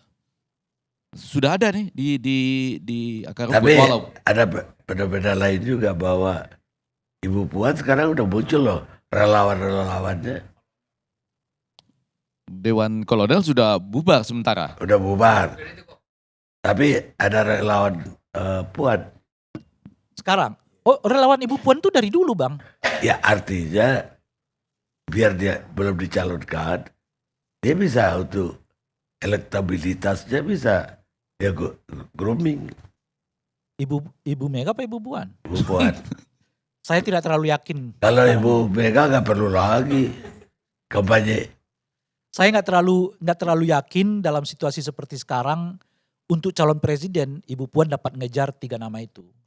Itu maksud saya. Soal Ganjar tuh soal lain. Tapi soal upaya udah mulai. Oh iya kan kalau upaya dari dulu itu yang saya sebutkan tadi. Mengapa harus agak lambat diumumkan? Karena harus ada juga prakondisi untuk menjelaskan situasi yang tidak seperti yang dibayangkan sejak semula di internal PDI Perjuangan. Karena ya itu tadi sudah ada yang bergerak, sudah ada tim relawan macam-macam untuk nama tertentu di PDI Perjuangan itu. Bila mana kemudian bukan itu pilihan Ibu Mega, kan harus diingatkan dulu, diprakondisikan dulu. Oleh karena itu jangan diumumkan buru-buru, diumumkan nanti saja. Mengingat kalaupun figur ini diumumkan, dia nggak membutuhkan penetapan itu seperti misalnya Anies Baswedan yang naik elektabilitasnya justru pasca diumumkan oleh Nasdem, dan sekarang terlihat stagnan lagi karena ketidakjelasan identitas itu. Sekiranya yang bertiga ini betul-betul di Februari mengumumkan koalisinya, walaupun Bang Panda kan tadi sudah dapat jawaban, agak ragu-ragu gitu ya soal mereka ini. Kalau mereka jadi Koalisi Perubahan, iya, saya kira nggak ada pilihannya bagi Koalisi Perubahan itu kecuali menjadikan AHY sebagai calon wakil presiden. Nggak ada. Kalau mereka nggak mau ambil AHY sebagai calon wakil presiden, saya setuju dengan Bang Karni Bang tadi yang Meken bilang. tadi. Ini bubar. Nyari sendiri-sendiri ini nantinya gitu. Yang saya khawatir tinggal Nasdem sendiri belakangan gitu. Karena dia punya calon sendiri kan. Nggak bisa dijual juga ke partai-partai yang lain. Jadi besar dugaan saya, ya, mau tidak mau AHY yang akan mendampingi Anies Baswedan. Nggak ada yang lain. Sebab kalau Demokrat nggak dapat posisi calon wakil presiden di Koalisi Perubahan, dia pindah ke Koalisi KIP. Kalau KIP misalnya nyalonin Ganjar atau PDI nyalonin Ganjar. Besar dukungan untuk menangnya kuat. Belum di sini saya nggak dapat kursi wakil presiden, belum tentu juga menang, lebih baik saya pindah ke tempat yang lain. Gitu. Kalau KIP mencalonkan Dan yang saya khawatir Bang Karni dan Bung Effendi Ghazali, dalam situasi kebimbangan ini dan ada isu reshuffle, jangan-jangan Demokrat juga sedang didekati. Kalau nasib kamu di sana belum juga tentu jelas, ya kita di sini aja deh, dapat kamu 2 kursi. Itu sangat mungkin kan? Nggak, kalau KIP mencalonkan Ganjar, terus wakilnya tadi AHY, Enggak. Iya bukan itu Bang Yasaung.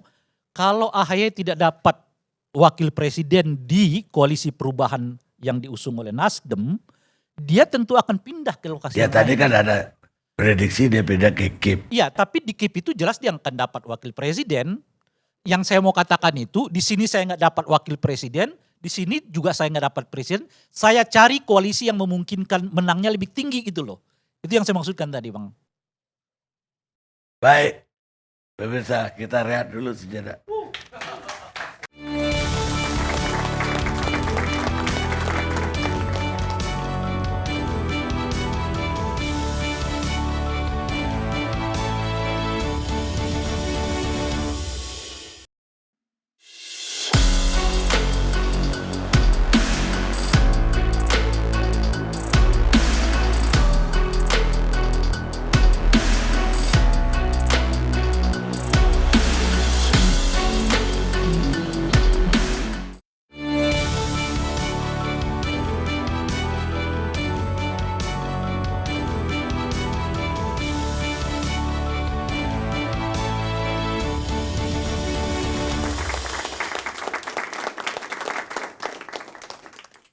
Pemirsa, sampai kita di ujung acara.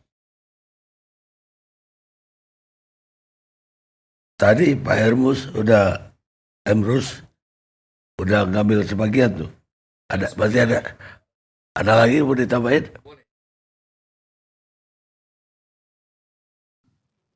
Kalau Pak Rangkuti tadi menganalisisnya seolah-olah seseorang itu terpilih hanya satu variabel, yaitu elektabilitas. Padahal elektabilitas itu kalau kita bicara kuantitatif, itu potret sesaat. Bukti saya mau katakan bahwa Ganjar dulu pada periode pertama elektabilitasnya rendah di Jawa Tengah. Itu menang itu, artinya tidak jaminan juga. Yang kedua, saya mau katakan bahwa kemenangan dari seseorang itu sangat tergantung juga kepada variabel-variabel lain. Salah satu diantaranya adalah mesin politik, koalisi yang dibangun, baru militansi daripada pendukung. Jadi tidak mutlak pada saat potret sesaat elektabilitas tersebut. Kemudian saya melihat bahwa dari sudut analisis saya, analisis bisa nanti terbukti, kita lihat saja karena analisis ini bisa mendekati hipotesis. Kalau misalnya Puan Maharani yang diajukan itu jadi calon presiden, tetapi dengan catatan Anies maju dengan koalisi memenuhi syarat misalnya gitu, PKS bisa dirangkul sama Demokrat walaupun saya masih pertanyaan besar. Nah kalau itu head to head, Bisa jadi itu pertandingan bisa lebih tidak begitu bisa kita prediksi Puan Maharani bisa menang. Tetapi kalau Ganjar yang dimajukan berhadapan dengan Anies, saya kira bisa dimenangkan oleh Ganjar. Karena memang kita melihat dari sudut dukungan dari identitas tertentu yang pengertian yang positif, itu lebih bisa dimenangkan oleh Ganjar. Nah oleh karena itu, kalau misalnya tidak jadi Anies dicalonkan karena kurang kursi, saya berhipotesa Puan Maharani akan maju jadi calon presiden. Atau bisa saja pilihannya alternatifnya adalah Airlangga calon presiden dipasangkan dengan wakil presidennya Puan Maharani. Artinya tentu dengan negosiasi politik di belakang panggung. Nggak bisa kan Ibu Mega bilang kader.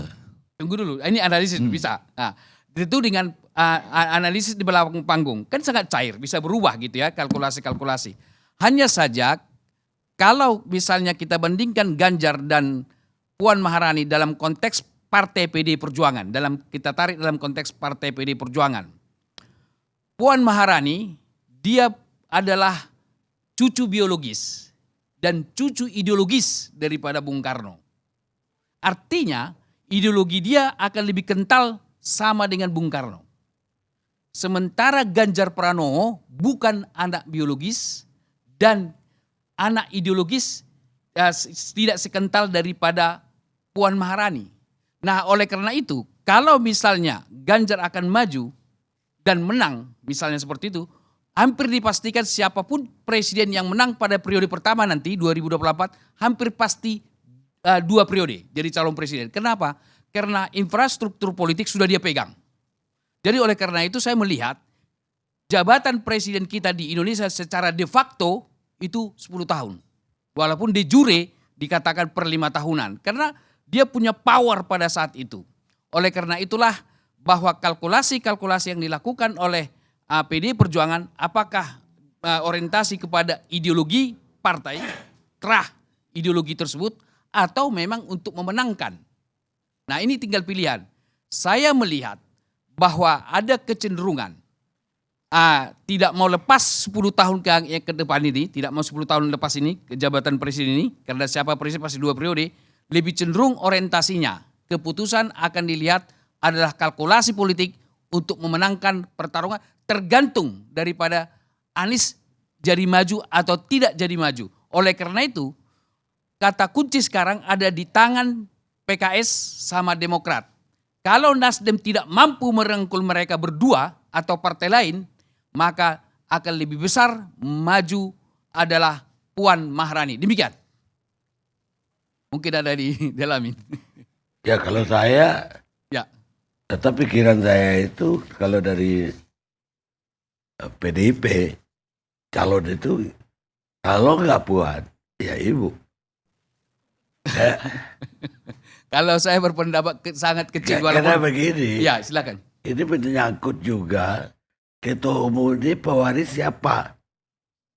Tidak hanya sekadar presiden. Siapa yang jadi presiden nanti dari Nasdem, potensial dia yang ngambil alih ketua umum, bukan Puan yang jadi. Karena itu gak akan dilepas.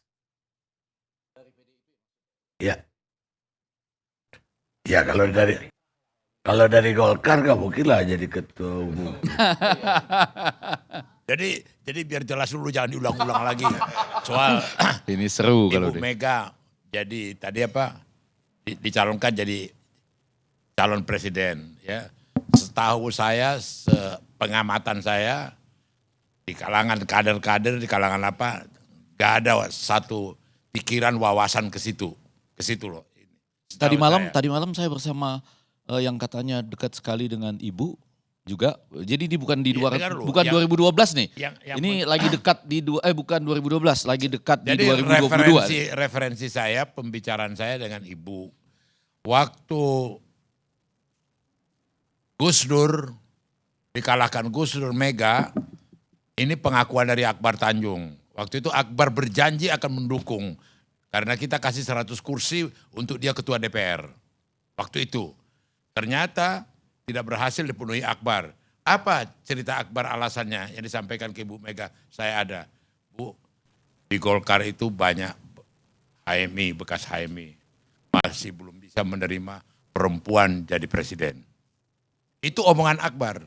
Di bukuku kutulis itu. Di bukuku kutulis itu. Ada itu kutulis. Nah kemudian yang terjadi waktu 2 kali maju.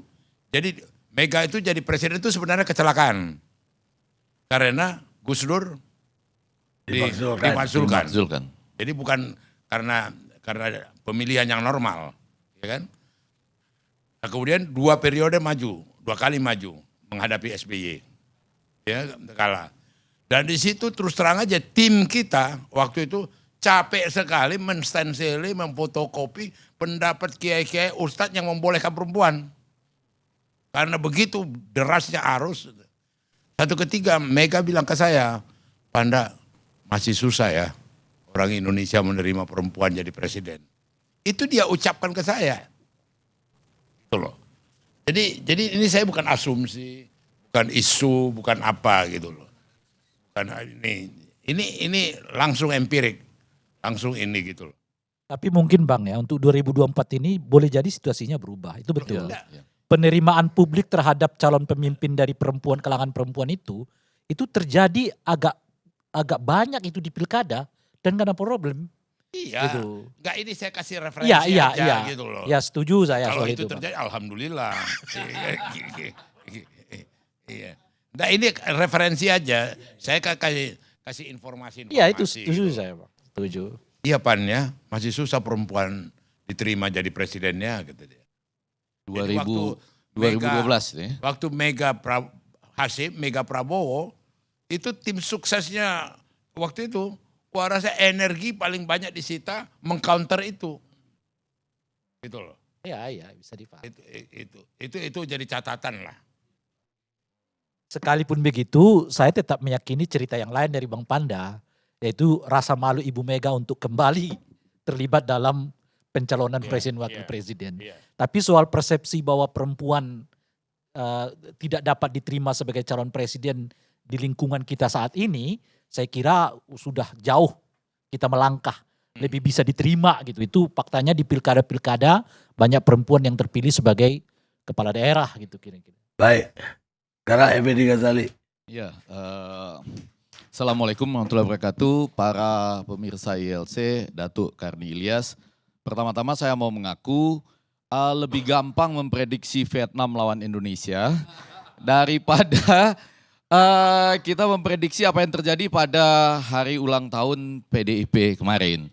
Jadi saya termasuk mungkin bersama Bung Rai juga dan 150 wartawan itu yang barangkali lebih tepat disebutkan kena prank oleh Ibu Mega gitu ya. Jadi istilah sekarang gitu. Saya nggak masuk ke istilah itu. Enggak masuk ya. Iya, meskipun apa yang saya sebutkan kurang lebih sama dengan yang Sama betul ya. Jadi istilah modernnya itu kena prank oleh Ibu Mega pada waktu ditambah dengan 150 wartawan dalam dan luar negeri gitu Nah, ya. ia bilang akan ada kejutan itu Puan, Pak bukan Hasto. bukan Ibu Mega. Pak Hasto tapi ya yang akan bilang. Saya pikir tuh sebagai satu bagian di dalam, lalu kita menonton semua kan. Nah yang menonton kena prank lah gitu ya. Pada prakteknya kan demikian. Ditambah dengan 150 wartawan. Dan apapun yang kita sampaikan malam ini adalah tanggapan kita terhadap acara internal gitu ya Pak Mekeng ya. Jadi acara internal PDIP. Jadi mohon maaf kalau kita berbeda dengan Ibu Mega ya, apapun alasannya Ibu Mega kan luar biasa. Nanti saya sebutkan kenapa luar biasa. Dan kalau berbeda nanti Ibu Mega tinggal mengulangi lagi bahwa nggak ada masalah, ini urusan gue kata Bu Mega ya. Ditambah lagi gile, ada kalimat begitu loh. Itu Bu Mega tuh kalau bicara lepas enak gitu ya. Ya dia bilang nggak ada, ini urusan gue gile gitu. Ada begitunya loh. Datuk Karni Ilyas ya. Kalau kita dengar itu dan penyampaian itu bahasanya campur-campur, sebagian besar bahasa Jawa, ada bahasa Inggris juga, no question katanya. Ya kan kalau partai-partai ini nggak mencalonkan kadernya, untuk apa? Big questions katanya. Untuk apa akhirnya membuat partai gitu ya. Jadi campur-campur, tapi kalau sudah sampai hal-hal yang unik itu bahasa Betawi yang keluar. Bahasa Betawi loh. Tapi kebanyakan bahasa Jawa. Ya gimana? Kebanyakan bahasa Jawa. Kebanyakan bahasa Jawa. Tapi yang penting-penting itu keluar bahasa Betawinya itu ya, yang menyebabkan apa nggak ada ini urusan gue gitu ya. Jadi keluar itu. Nah, yang kedua Bahasa gaul tuh. bahasa gaul justru di situ. Nah, ini juga menarik nih, Bu Megawati sudah mulai menggunakan bahasa gaul loh. Iya kan? Jadi menarik. Nah, tapi saya mau bilang kalau boleh saya lihat sekarang dari hal-hal yang belum disampaikan tadi untuk saling melengkapi. Yang pertama, ini menarik loh. Untung terjadinya tidak di GBK seperti para relawan itu. Ya kan? Relawan itu kan di GBK tuh kemarin kan. Ternyata boleh GBK dipakai buat relawan. Ini untung terjadinya nggak di GBK. Terjadinya di JI Expo Kemayoran ya. Sehingga bentuknya tenda besar begitu. Yang memungkinkan komunikasinya jarak dekat. Dan memungkinkan seseorang berbicara 1 jam 57 menit 29 detik. Itu kalau di GBK nggak bisa. Ya, kalau ini karena ruangannya dalam bentuk tenda gitu kan. Jadi dia bisa berdiri, bisa duduk dengan. Jadi ini perbedaan juga nih antara kerja dari sebuah partai dengan kerja relawan gitu. Jadi untung terjadinya begitu sehingga bisa saya catat 1 jam 57 menit dan 29 detik. Ya. Iya betul, persis itu kita perhatikan itu. Nah yang ketiga, itu betul tadi Pak Abang dari Golkar menyatakan. Kalau jadi partai itu harus besar, lewat usia emas gitu ya. Terus kemudian kemungkinan mencetak hat-trick itu ada gitu. Baru bisa punya acara seperti yang kemarin itu. Coba kalau itu acara dilakukan oleh partai kecil gitu ya. Yang tidak punya sejarah panjang gitu kan. Lebih banyak berkelahinya daripada diamnya gitu. Kalau kemarin kan apa saja yang disampaikan oleh ibu itu semua tepuk tangan gitu. Ya karena sejarahnya udah panjang. Betul, sejarah udah panjang dan kemudian ini kemungkinan mencetak hat-tricknya ada Datuk Khan Ilyas. Pernah juga ada partai yang pernah memerintah tapi sesudah itu kan nggak bisa seperti ini. Ya kan? Iya dong. Ini menariknya. Karena belum 50 tahun. Bu. Apa ya? Belum 50 Di tahun. samping belum tahun emas enggak. Yang saya bingungkan tadi kalau Golkar mau menuju seperti itu katanya. Ya. Menuju meniru Ya, seperti apa yang terjadi. Golkar dinamis. Enggak ya? Enggak. Kalau Golkar ada banyak pengalaman. Tadi seperti mau meniru seperti PDIP yang kemarin gitu ya. Enggak ya? Ya ini kan tipikal daripada pemimpin. Ya. Jadi kalau emang dapat pemimpin yang modelnya kayak ibu ya bisa kayak gitu. Tapi ada yang tidak model begitu ya. Ada Golkar itu dinamis. Ada pidatonya pendek aja cukup. Iya ada. Iya betul. Tapi yang kemarin itu luar biasa. Mudah-mudahan partai lain kalau belajar mempelajari hal-hal yang sesuai dengan partainya masing-masing gitu ya. Saya mau itu aja tadi. Jangan semua partai langsung berubah menjadi begitu gitu ya. Ya kan tadi itu. Nah ada bagusnya juga ada gaya Golkar. betul, ada gaya PDI, itu. gitu. Nah itu yang penting. Karena tadi Abang dari Golkar mengatakan mungkin perlu ditiru oleh Golkar. Jangan itu sudah Golkar udah punya pengalaman. pengalaman. Nah yang agak penting dan menarik justru dalam suasana seperti itu yang saya ingin perhatikan justru Pak Jokowi, Datuk Khan Ilyas. Ini Pak Jokowi ini menjadi menarik untuk diperhatikan ya.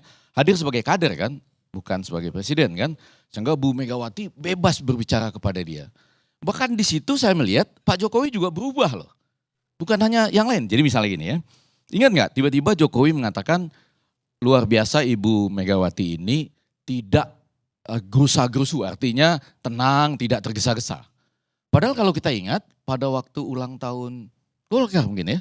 Yang Pak Jokowi mengatakan heran ini ketua-ketua partai rangkul-rangkulan terus. Tapi kok nggak ada deklarasinya gitu ya. Mudah-mudahan segera ada deklarasi begitu.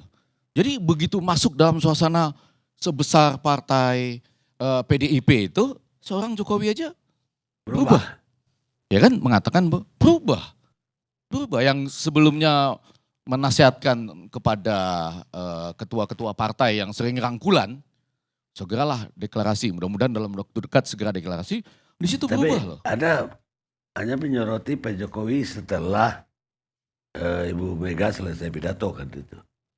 Oh iya setelah selesai Ibu Mega pidato lalu Pak Jokowi Lah pidato. ketika Ibu Mega pidato, gimana Anda melihat? Oh iya kalau itu Yang pertama, makanya saya bawa catatan, maaf tadi jatuh. Saya mau mengatakan bahwa yang pertama itu memperkuat apa yang kita sampaikan di minggu lalu di ILC ya. Bahwa Ibu Mega itu mengingatkan, jangan-jangan malah memberi sebuah pembenaran juga pada apa yang dilakukan oleh Nasdem. Dengan mengatakan gini, Pak Jokowi itu kayak gitu loh, mentang-mentang. Lah iya, padahal Pak Jokowi kalau nggak ada PDI Perjuangan juga aduh kasihan dah. Gitu ya. Ini bahasa Betawi lagi nih, kasihan dah kurang lebih gitu ya. Jadi maksud saya ini menarik, di samping hak prerogatif buat reshuffle ya. Ada hak yang kita bilang di minggu lalu itu hak mengusung. Betul ya? Jadi PDIP mengusung, Nasdem boleh bilang nih, mengutip ini bisa loh ini, bahwa ada hak mengusung juga yang harus diajak bicara sebelum misalnya ada reshuffle gitu ya. Itu saya menangkap sesuatu di luar dari yang disampaikan. Nah yang kedua yang agak menarik, ini juga sekaligus mungkin menanyakan kepada Pak Jokowi, ya orang lain mungkin nggak kepikirin nih, mungkin Pak Emrus nanti bisa sama-sama kita analisis. Anda masih 2 tahun lagi, ya kan? Apa yang bisa Anda berikan kepada partai? Menarik loh, betul kan? Karena kalau tidak ada PDI Perjuangan, aduh kasihan dah gitu. Jadi saya juga bisa melihat dari sisi yang lain membaca itu, boleh kan? Walaupun kalau kita tanya ke Ibu, enggak ya itu makanya. Kalau enggak saya mengatakan bahwa selanjutnya apa yang diberikan Jokowi buat partai gitu. Tapi komentarmu tadi tersesat itu. Oh iya, enggak apa-apa. Bukan Nggak apa-apa. apa yang dibikin Jokowi kepada partai. Jokowi orang partai. Sejak dari awal dia sudah bahagian daripada partai. Jadi dia bukan orang luar. Apa yang dibikin Jokowi terhadap partai atau diingatkan Mega, enggak, semua itu udah otomatis. Iya, iya. Enggak, ini cara saya membacanya Iya, gitu. Iya, iya. Karena enggak apa-apa. Malah tersesat. Nanti kalau saya mengutip Bu Mega, saya jawab enggak ada. Itu urusan gue. Iya kan? Jadi seperti itulah sama-sama ya boleh. Jadi ada hak mengusung, kemudian timbal baliknya untuk partai apa? Karena partai ini ingin hat-trick, ingin lebih panjang, ingin lebih besar gitu ya. Tapi kan nggak mesti itu hanya untuk PDI Perjuangan maksudnya. Oh iya, iya, iya. Ya kan pengusungnya ini kan tidak cuma satu partai. Betul. Nah kalau yang Maka betul lah bahwa Pak Jokowi itu sebetulnya memikirkan semua gitu. betul. Saya kira itu. Kalau di dalam itu tadi membicarakan tentang hubungan antara ketua umum partai dengan kader-kader. Oke, saya bataskan dulu. Nah ini habis ini baru buat Nasdem ini. Ya kan? Ini baru buat Nasdem. Kalau bicara mendompleng itu, ya kan tiba-tiba bayangan kita di sini Nasdem. Ya kan? Bayangan kita di sini. Betul nggak tuh bayangan kita di sini? Padahal PSI yang minta maaf. Ya minta maaf ya sih. Iya. Padahal yang mana ya? Padahal bayangan kita di sini Nasdem. Loh, kan enggak bukan dong. Coba sekarang. Kan fakta aja di lapangan. Harus jelas lah. Harus jelas. Iya. Fakta kita di lapangan. Per hari ini, karena kan acara HUT PDIP itu kan kemarin. Begitu, maksudnya PSI mendeklarasikan. Betul kan? Kemudian yang menyebut-nyebut kader partai PDI Perjuangan, betul ya? Salah satunya kan Nasdem juga. Oh, yang lain ada juga ya. PAN, P3, ini menariknya Golkar belum ya? Nah, biar klarifikasi juga malam ini. Golkar kan udah putus di Munas. Oke. Erlangga, jadi ya kita tahu diri. Oh, ini hebatnya Golkar. Golkar begitu. Iya. Tapi KIB kita belum tahu loh. Iya, iya. Dibedakan kalau hal itu dibagi dua, Datuk Garnilias. Kalau khusus menyebut-nyebut nama Ganjar langsung dibagi dua. KIB-nya belum, PAN dan P3 sudah gitu ya. Ya, itu faktanya. Itu faktanya. Gitu loh. Di situ hebatnya Golkar ya. Saya malah menduga KIB itu dibikin untuk kendaraannya Ganjar. Gara-gara udah diperkirakan PDIP nggak akan dukung Ganjar. Iya. Nah karena itu berarti masuk ya, masuk gak ya? Jadi karena itu ini tertuju kepada banyak pihak sebetulnya, bukan cuma Nasdem, ya kan? Termasuk juga, ya kalau nggak mau nyebut KIB boleh ya disebut ya, Golkar nggak boleh ya? Iya KIB boleh ternyata, Golkar nggak, PAN boleh, P3 enggak. P3 boleh juga ya. Ada di beberapa daerah sudah ya. Nah, bahkan P3 kalau mau diteruskan bisa dibaca juga P3 menyebut-nyebut Sandiaga Uno. Itu juga sama kan? Enggak mesti berfokus kepada siapa yang menyebut Ganjar kan? partai yang menyebut kader-kader milik Kader orang lain. lain. Nah itu antara lain dan seperti itu. Nah yang agak penting juga, ada pertanyaan ke Pak Sekjen Hasto gitu. Hasto, sudah berubah undang-undangnya. Maksudnya kan pendaftaran itu ada jadwalnya gitu loh, kata Bu Mega gitu. Jadi kurang lebih siapa yang lebih dulu nih mendeklarasikan gitu ya. Kan ada jadwalnya, Hasto kurang lebih gitu ya. Enggak apa-apa, enggak apa-apa. Karena nanti kalau saya ditanya sama beliau, saya jawab persis kayak Bu Mega, enggak ada. Ini urusan gue. Kurang lebih begitu jawabannya. Nah sekarang kode tentang 3 nama. Ya, kode tentang 3 nama. Yang pertama kalau kita baca ini, saya jadi melihat bahwa, saya sengaja bawa ini izin Datuk Karnilias dan pemirsa supaya nggak meleset. Supaya kata-katanya itu mengulangi apa yang disampaikan gitu ya. Dan ini sudah ada Budi Putro, kemudian Perhimpunan Orang Merdeka.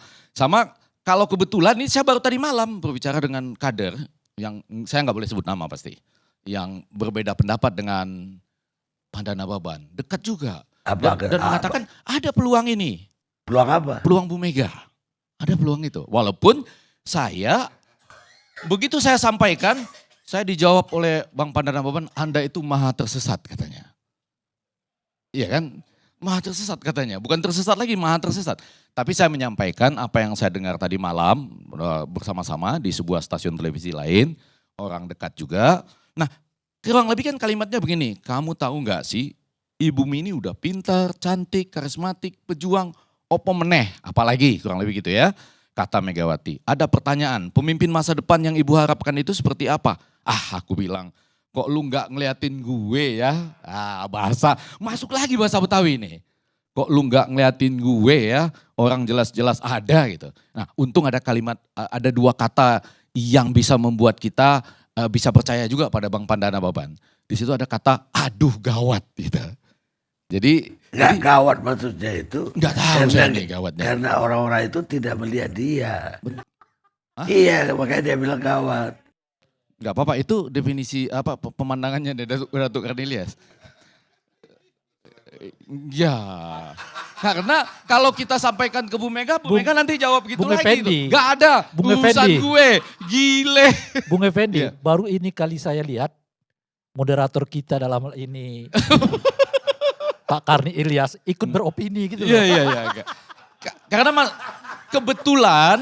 kebetulan ada kata-kata aduh gawat yang bisa dibaca kedua arah, ya kan? Aduh gawatnya bercanda jangan saya lagi lah begitu ya. Atau aduh gawat apa? Dan kebetulan ada tuh Budi Putro dan kawan-kawan katanya anak-anak muda sama perhimpunan berpikir merdeka atau apa yang menyuarakan ini gitu ya.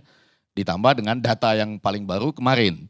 Sementara data Abang Pandana Baban ini 2012. Ya kurang lebih begitulah ya. Enggak, jangan. Saya enggak teruskan. Itu termasuk Datuk Karnilias tadi enggak apa-apa kita berpendapat karena Ibu Mega akan mengatakan, enggak ada urusan gue. Ya gitu ya. Nah yang kedua Bu Puan. Ini menarik Ray, saya agak mengamini kalimat-kalimat Ray khususnya begini. Walaupun di pilkada banyak kepala-kepala daerah perempuan yang menang, tapi pernyataan-pernyataan kesetaraan ini menyangkut pemimpin nasional. Pemimpin tingkat presiden yang akan terpilih melalui sebuah pemilihan umum langsung. Bukan karena waktu itu Gus Dur dimakzulkan maka Ibu Mega menjadi presiden gitu loh. Jadi kalimat-kalimat ini disampaikan dengan baik sehingga banyak yang hadir mengatakan, nah apalagi diberi tambahan waktu oleh Ray Rangkuti tadi kalau sampai Maret belum diumumkan ini mengarahnya ke Ibu Puan. Gitu ya. Sehingga kalau sampai Maret diumumkan Puan, di atas Maret ke Ganjar gitu ya. Jadi sementara ini berarti dalam hari-hari ini masih Puan gitu kan. Kata Ray analisisnya. Nah itu menguat dengan tadi menyatakan bahwa presiden perempuan kurang lebih gitu. Pemimpin perempuan itu juga sejajar banyak berkarya di dunia. Sangat memperhatikan stunting, diversifikasi pangan ya kan. Aku ini banyak kalau melakukan hal-hal tentang stunting gitu kan. Loh aku kok belum diberi penghargaan kurang lebih gitu-gitu ya. Jokowi Anda memberikan apa pada partai, kurang lebih gitu loh. Nah tapi yang mau saya garis bawahi justru ada satu kalimat lagi Ray yang membuat kita bisa ragu-ragu. Ketika Pak Jokowi itu menyebut anak-anak dari Ibu Puan atau cucu-cucunya, ya kan? Nah ini ada 2 cucu saya, ayo berdiri. Coba nih, ayo jangan malu, nih tuh, ini putra-putrinya Mbak Puan, kata Megawati.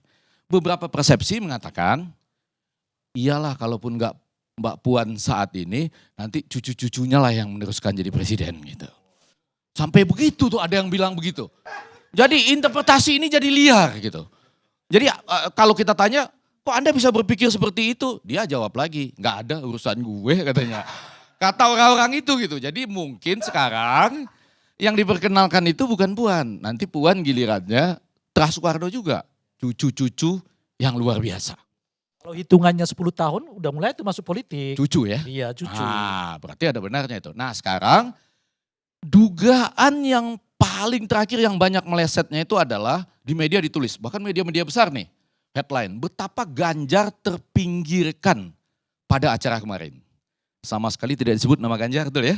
Nama-nama lain kan disebut. Pasdi yang sudah keluar pun masih disebut. Dengan apa tuh, Terharu, Teteson. FX Rudi yang suka berantem, membela Bu Mega loh itu ya, bukan berantem itu juga disebut dengan menangis. Hampir semua disebut. Bahkan tumpeng juga dibagi ke yang lain-lain. Sementara katanya Ganjar itu seperti hilang ditelan oleh kemeriahan, duduk di bangku ketiga, betul ya? Yang ketiga katanya, kalau yang saya catat ketiga. 1, 2, 3, di samping ketua-ketua PDI Perjuangan dari kabupaten dan lain-lain. Tapi yang orang lupa, begitu ada teriakan Bu Mega tentang partai lain mendompleng kader PDI Perjuangan, tidak menuju partai tertentu loh, saya tadi sudah membukanya luas, partai lain mendompleng kader PDI Perjuangan, ditambah dengan kalimat besar, big question bahasa Inggris, ya kan? Apa gunanya membuat partai kalau tidak mencalonkan kader? Di situ sebetulnya yang sedang menjadi titik perhatian Ganjar. Kenapa alasan menyebutkan itu? Kalau tidak beranggapan bahwa Ganjarlah yang elektabilitasnya paling tinggi dan rata-rata disebut oleh beberapa partai. Yang malam ini kita sudah sebutkan tadi, ada Nasdem sebelumnya ya, bukan deklarasi sebagai calon presiden tetapi yang dianggap salah satu. Kemudian tadi PAN, P3, Golkar belum ya, enggak karena harus munas luar biasa lagi baru menyebutkan. Tapi di situ posisinya Ganjar. Nah menjadi menarik, kenapa dia nggak disebutkan sama sekali? Ada juga tradisi yang dibacakan oleh Ibu Megawati tentang betapa menderitanya dirinya. Ya, ada pendoliman, ada apa segala macam di masa lalu. Jadi Ray jangan-jangan ada pesan bahwa dari mereka yang menyatakan ini tertuju pada Ganjar, biarlah Ganjar tidak istimewa dulu. Biarlah dia merasakan penderitaan panjang. Sama seperti yang dirasakan Ibu Megawati, ya kan? Beda. Enggak, ya. Kalau dalam konteks sekarang jangan-jangan sama.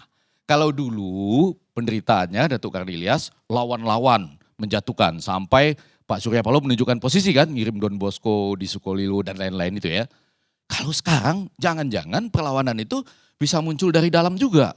Untuk tidak gampang menerima orang yang punya elektabilitas tinggi tapi bukan anak biologis misalnya. Jadi nggak apa-apa diuji kesabaran Ganjar, tapi kalimat-kalimat untuk apa Anda mendirikan partai kalau tidak mencalonkan kader sendiri, ditamping dengan partai-partai lain yang mendompleng PDI Perjuangan, itu Ganjar. Saya nggak tahu apakah ada partai-partai lain yang juga menyebut Puan. Ya nggak ada lah. Nggak. Siapa tahu ada, kan sangat terbatas. Orang PDIP aja belum nyebut Puan. Nah, nggak. Jadi Tapi Ganjar juga belum disebut PDI belum Perjuangan. disebut juga. Tapi maksud saya ketiga ini berkembang sampai yang terakhir ini ketika media-media mengatakan Ganjar tenggelam dalam meriahnya acara PDI Perjuangan, menurut saya keliru.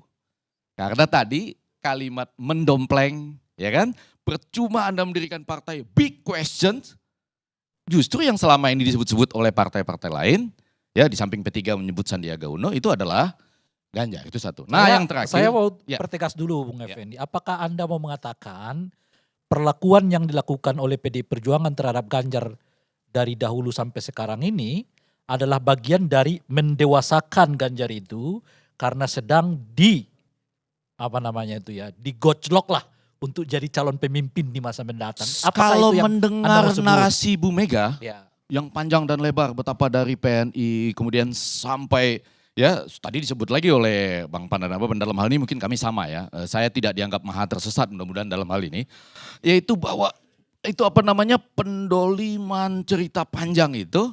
Jadi calon presiden ini biarkan harus mengalami penggojolokan yang luar biasa dulu di acara itu gitu. Maksudnya itu strategi atau gimana? Strategi kalau menurut saya. Lepas dari, ya nanti Bang Panda bisa menjawabkan. Hanya saya mau bilang PDIP yang seperti dalam tanda petik agak marah-marah ke Jokowi di situ ya.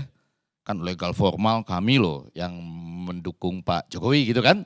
Legal formal loh disimul lagi. Kemudian menurut saya ada pertanyaan, apa yang Jokowi bisa berikan kepada partai, itu menurut saya wajar saja pertanyaan gitu kan. Nah ditambah satu lagi yang terakhir, Jokowi juga top malam itu luar biasa. Yaitu dia seperti bercanda, tepuk tangan biasa saja. Tapi di ujungnya menurut saya dia melemparkan satu isu panas yang belum pernah disampaikan oleh Ibu Mega.